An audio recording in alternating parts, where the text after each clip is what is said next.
The concept of mental load has existed since human civilization began, but not everyone is aware of what it means.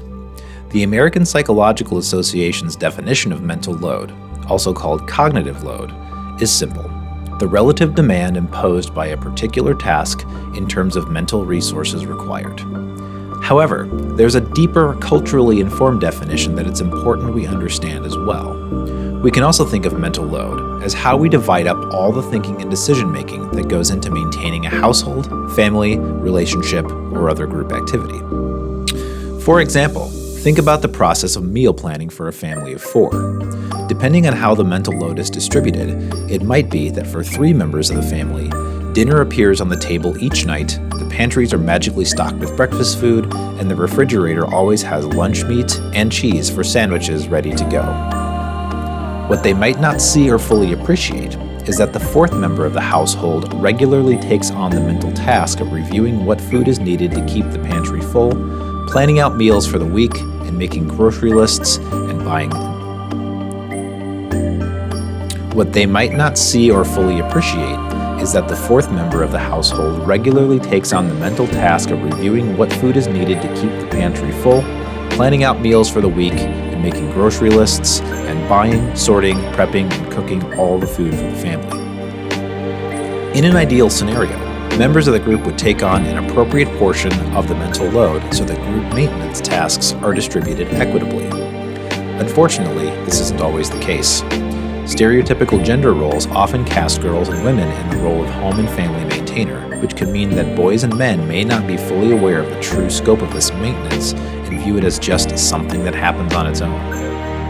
Have you ever heard the joke about the magic laundry basket that makes dirty clothes disappear and reappear folded and put away?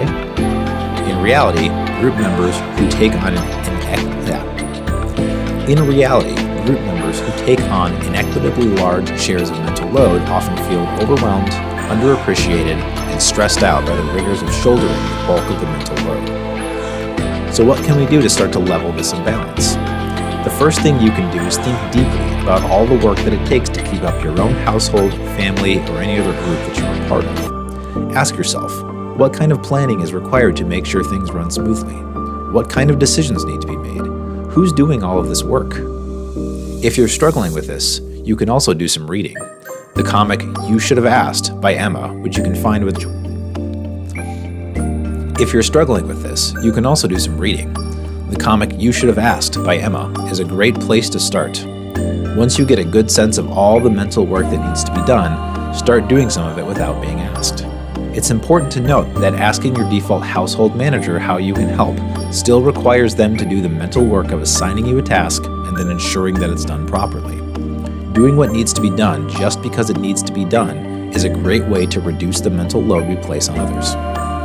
Finally, you can check in with others in your group and honestly ask whether or not everyone is sharing the load. This doesn't mean that everyone has to do the same things. Delegating out tasks based on skill set can produce an inequitable household. But remember,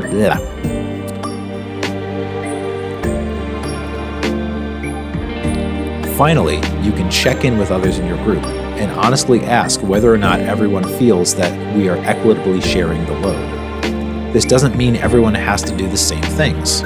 Delegating out tasks based on skill set can produce an equitable household, but remember that no one is born with the ability to quickly sort laundry or produce a healthy meal plan. It takes practice. The more we all understand what makes a group function and what tasks are needed to make it run smoothly, and the more we jump in and get the work done without someone else managing us, the more equitable we can make our relationships, families, and social lives.